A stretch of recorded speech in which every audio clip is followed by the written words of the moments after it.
जीजियों से, मेरे जीजाओं से, बेटियों से, बेटाओं से।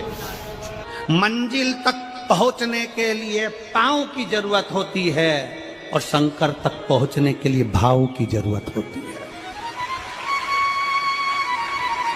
मंजिल तक पहुंचना है तो पांव की जरूरत होगी, और शंकर तक पहुंचना है, शिव तक पहुंचना है, शंकर से कुछ प्राप्त करना है, झोली पसार कर अपनी झोलियों में खुशियां प्राप्त करना है, तो भाव की जरूरत होती है, केवल भाव। अब कितने धनपति हैं, कितने करोड़पति, कितने सत्तापति, कितने वैभवपति हैं, कितना आपके पास में वैभव है, कितना धन है, कितनी संपदा है, वो कोई मायना नहीं रखता। आपका भाव कितना है, शंकर जी के प्रति आपका दिल कितना है, भगवान शंकर के प्रति आपका भाव कितना है, वो देखा जाए। और कभी मौका लगे ना तो एक बार सीहोर कुबेरेश्वर धाम रुद्राक्ष महोत्सव में आकर देखिएगा। हीरे की चूड़ियां पहनने वाली मेरी जीजियां, जिनके घर में 10-10 नौकर काम करते हैं, वो भी कुबेरेश्वर धाम में बर्तन मांजने की सेवा करती हैं, आकर सेवा में लगी रहती हैं, भोजन बनाने की सेवा करती हैं। जिनके घर में 10 नौकर लगे हैं, वो कुबेरेश्वर धाम में आकर बाबा की सेवा में लगती हैं। उनसे पूछो कि तुम क्यों सेवा करती हो, उनसे पूछो कि तुम यहाँ आकर क्यों करती हो सेवा, तो वो कहती हैं हम साल में एक बार बाबा के धाम आते हैं और कुबेरेश्वर बाबा के यहाँ आकर सेवा कर कर जाते हैं। साल भर कुबेर भंडारी इतना देता है कि हमारी सेवा के लिए 10 नौकर लाकर खड़ा कर देता है। ये उसकी कृपा, ये उसकी उदारता, ये उसकी दया। शंकर भगवान ने पूछा कौन सा रूप, तो कि जो मैं बचपन में भजती थी, जो मैं बचपन में भजती थी, जिसको मैंने बचपन में दर्शन किए हम, छोटा सा शिवलिंग, छोटा सा शिव, ठीक है, छोटा सा शिवलिंग का रूप शंकर भगवान रखने को तैयार है, ठीक है। शिवजी ने पूछा कि मुझे उठाएगा कौन।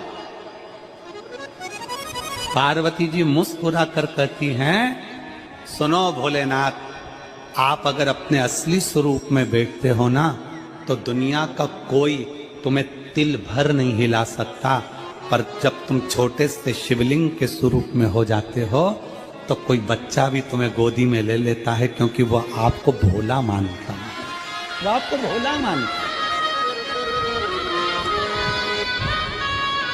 वो आपको भोला समझता है, सरल सहज।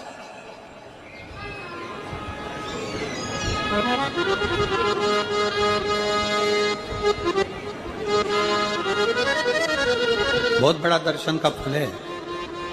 शंकर भगवान की मूर्ति से दर्शन करने से ज्यादा बड़ा दर्शन का फल है शिवलिंग का दर्शन करना। स्वप्न में शंकर भगवान की मूर्ति को देखना, जटाजूट बांधे हुए शंकर जी को देखने से बड़ा फल है शंकर के शिवलिंग का स्वप्न में दर्शन करना। अगर सपने में किसी को शंकर का शिवलिंग दिखता है, सपने में कोई अपने घर से पानी चढ़ाने शंकर को जा रहा है, मैं लोटा भर के जल चढ़ा रही हूं, सपने में दिख रहा है। और कई कई ऐसे भी होते हैं जिनको सपने में दिखने की जगह वो सपने में चल भी देती है।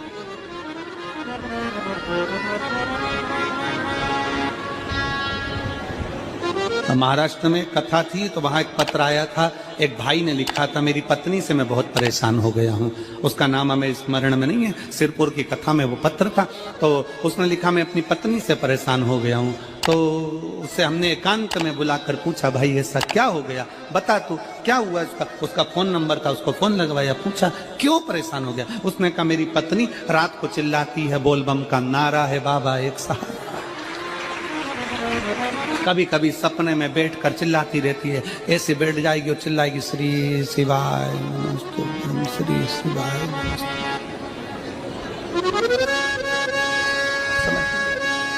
और तो और यहाँ तक तो चल जाता है गुरुजी, पर इससे आगे नहीं चल पाता है। हमने पूछा इससे आगे क्या। नींद में रसोई घर में जाना चाहिए, बाजू में बोतल रख के सोती है ना पानी पीने की, वही बाटल उठ के मेरे को शंकर जी समझ के उंडेल देती है। दिक्कत आ गई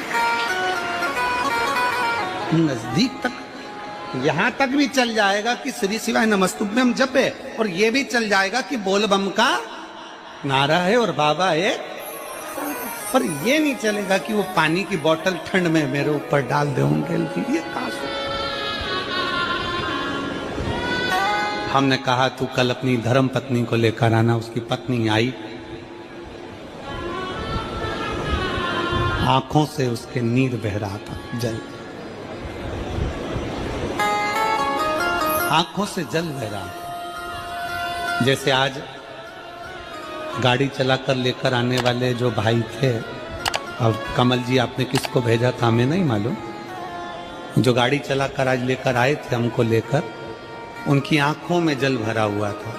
वो कह रहे थे जब पहले गुड़ियारी में कथा थी, सबसे आखिरी में बैठकर कथा सुनी थी, एक विनती करी थी बाबा से कि बाबा बस ऐसा कर देना। दूसरी कथा मैंने रायपुर के पास में जब हुई अमलेश्वर में, तब कथा के मध्य में बीच पंडाल में बीच में बैठकर सुनी थी।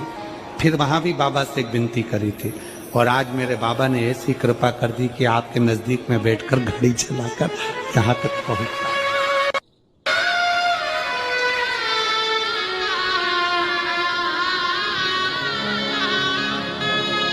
शिव कृपा। गाड़ी चलाते चलाते उनकी आंख में जल था, तो हमने उस दीदी से पूछा, जीजी तुम रो क्यों रही हो, ये बताओ रोने का कारण क्या है?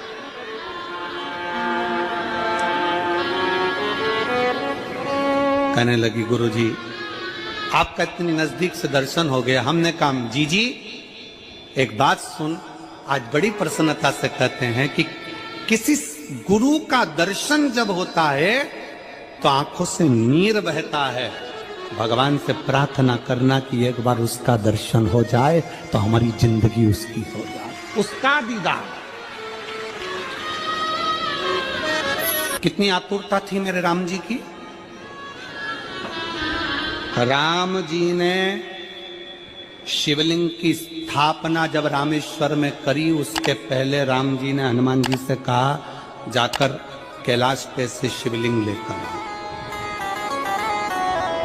रामचरितमानस का स्मरण करिएगा, जाओ कैलाश पर से शिवलिंग लेकर आओ, मुझे यहाँ पर पूजन करना है। राम जी ने हनुमान को शिवलिंग लेने भेज दिया।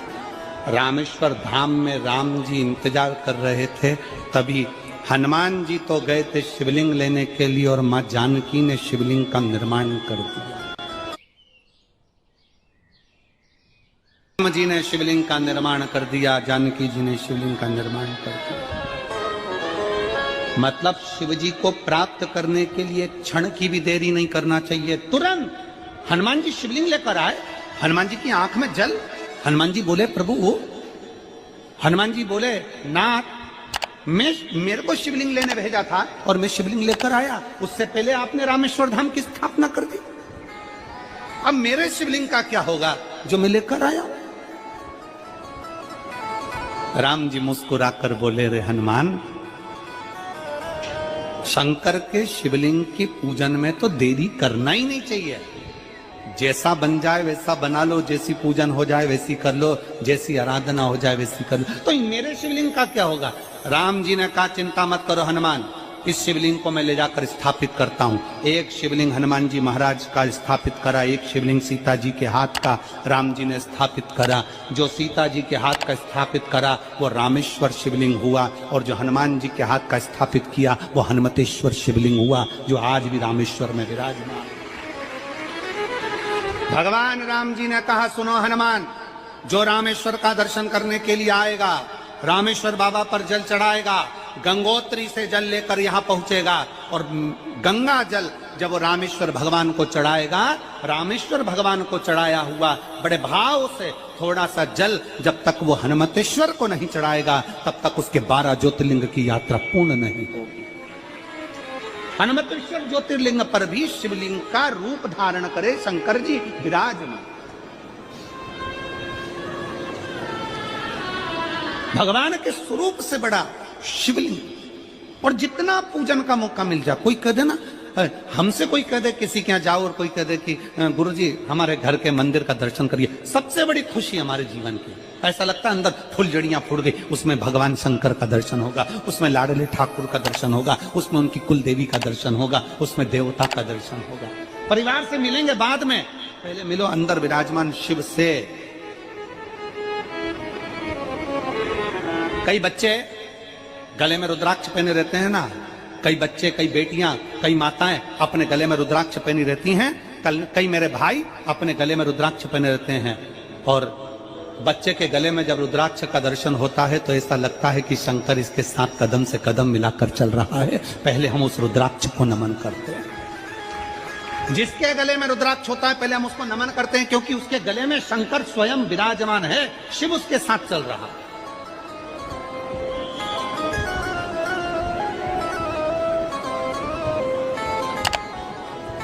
शिव उसकी साक्षी दे रहा है।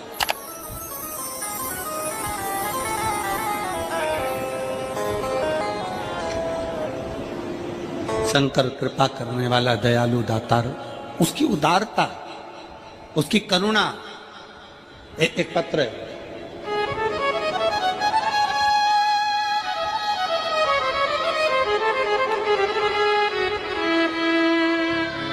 मेरा नाम जानकी देवी, पति श्री बुद्धराम। शिव के अधीन होकर, शिव के अधीन, शिव की शरणागति ग्रहण कर शंकर की, हम शिव के अधीन होकर क्या देगा शिव, क्या प्रदान करेंगे भगवान शंकर?